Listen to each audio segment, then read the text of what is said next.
Let me just tell a personal story here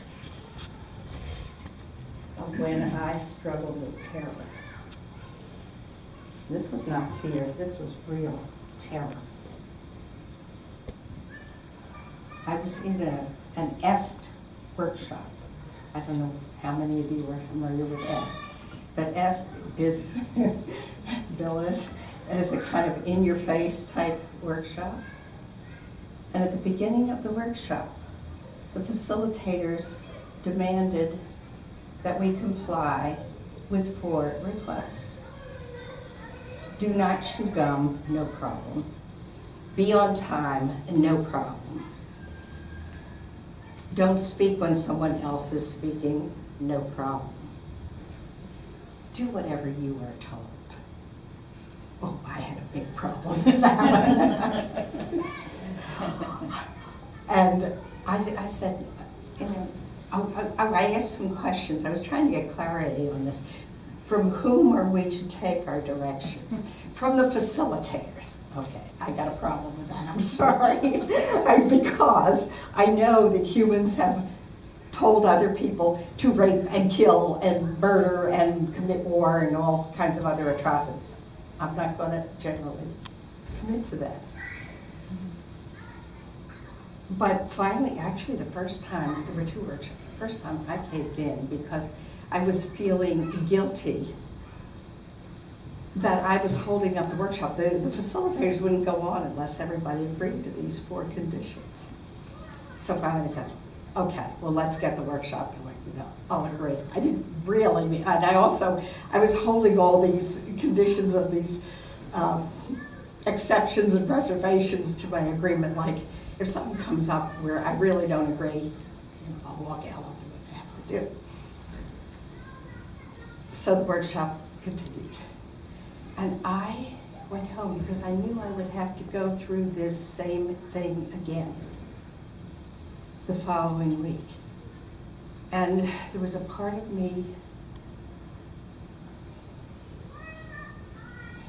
that thought I did not stand in integrity.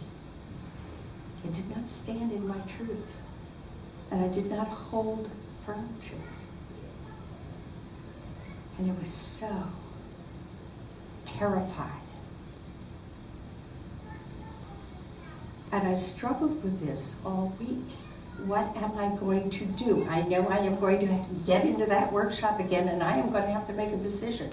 Am I going to say yes? Or am I going to say no? And it was so, the struggle was so bad. Let me just go off here. This is an aside. I was reared Unitarian, and I'd always considered myself an agnostic. So, you know, believing in a power greater than myself or a God or something like that, I certainly knew I didn't believe in some old man sitting up on a cloud with a thunderbolt in his hand waiting to strike me dead. But, you know, I kind of didn't know where I stood with this whole God thing.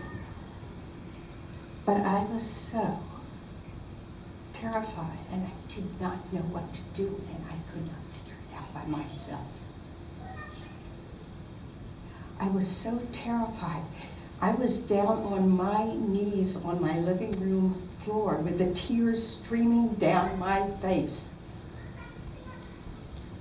saying, God, help me.